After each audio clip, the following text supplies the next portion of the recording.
The regular season for high school football is officially over, and Sunday we'll find out which teams will be playing who in the postseason. Hi everyone, welcome to the Fifth Down. I'm Jake Vandenbroek. If you asked which week is the most important week of the regular season, it's this week. Every team is looking for that boost of confidence before they get prepared for the postseason. Going into week 6, we had 3 area teams that were looking to close out the regular season with a 6-0 record, while 5 area teams were searching for win number 1. 2 of those 0-5 teams squared off with each other. That was our game of the week. Gres-Sims taking on Hale late in the first quarter. Gres-Sims starting in the red zone. Mason Van Sickle rolls right, is able to find Gabe Metzger for the touchdown. Tack on the 2-point conversion, 8-0 Wolverines. Early in the second quarter, back on the Thunderbolts. Sophomore quarterback Austin Fox will sneak across the goal line for a Mayo touchdown. Thunderbolts still trailing 8-6. The Wolverines would respond after that. Van Sickle on the read option keeps it himself, and he'll make his way into the red zone for a Wolverines touchdown, 14-6. Late in the second quarter, Mayo trying to play catch up. Fox is going to find Nathan Hurst, and he keeps the play alive with his legs, and it pays off. Thunderbolts are only down by 2, 14-12, but Van Sickle and the Wolverines, what do? Respond. Here's a deep ball down the field, and Evan Saunders comes away with the grab. What a hook up there from Van Sickle to Saunders. Gres-Sims picks up their first win of the season, beating Mayo by a score of 66-46. Feels good, man. You know, the kids have been working really hard all season. No, they're pretty excited, pretty happy. They played a good game. You know, defensively, we kind of, we got burned on a couple of plays, but they held their own, so did a good job. Now let's go to Hillman as the Tigers squared off with Gaylord St. Mary. First play of the second quarter. Snowbirds down 6. Christopher Koshilnik will punch this in from 1 yard out. 2-point conversion, no good. We're all tied up at 6. But Hillman would get their lead back. Sean Hennigan gets the handoff. Looks like he's going right, then cuts left. See ya.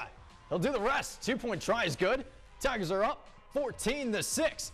But the Snowbirds would pick up the slack in the second half. Christopher Koshilnik finds a wide open gap from the line, and just like that, the Snowbirds have their first lead of the game, up 20-14. Just over 6 minutes left to go in the third quarter. Who else but Koshilnik?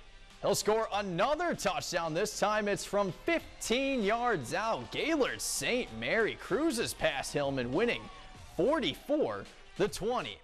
Hale hosting St Helen. Eagles get rolling early in the first half. Kevin Kessler takes the snap off the jet sweep, and no one is going to catch him. Touchdown for the junior. Eagles are up 46-0.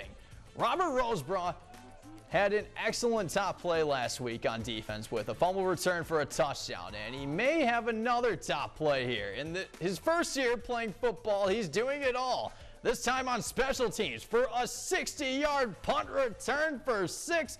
Eagles were up 60-0 at half. And the Eagles kept their foot on the gas pedal. Brendan Bernard takes the snap, runs left, and he'll punch it in from 10 yards out. It was all Hale in this one as they shut out St. Helen by a score of 80-0 to end their season at 5-1.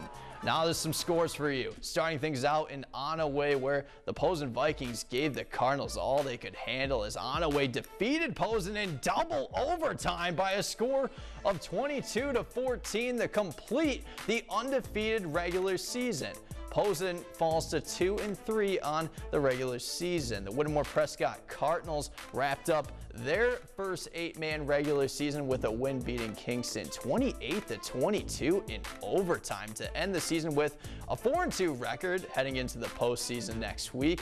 The Atlanta Huskies finished out the regular season with a 3-3 record. They had their hands full on Thursday, losing to the 8th-ranked Hornets of Pellston. 54-20 was the final score. Switching over to 11-man football, the Tawas Braves were also in action. They dropped their final game of the regular season to Elkton Pigeon by a score of 44-3 to end the season at 0-6. For the first time this season, the number 9 ranked Oscoda Owls gave up points, but we're still able to complete the perfect regular season, beating Honan Lake by a score of 24-6. The Alcona Tigers finished the regular season at 0-6. They fell to Roscommon by a score of 38-12.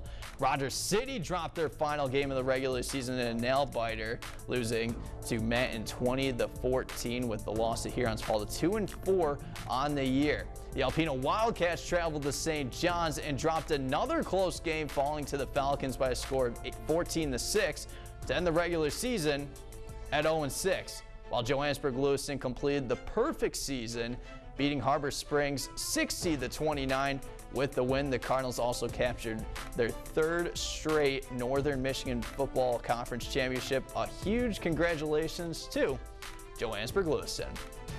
Now that's all we have for the 5th Down this week, but now it's time to thank our 5th Down sponsors. The 5th Down coverage is brought to you in part by Alpena Agency and Auto Owners Insurance. We make insurance easy. Mid-Michigan Health and Rehabilitation Services, the go-to place for recovery after injuries or illness.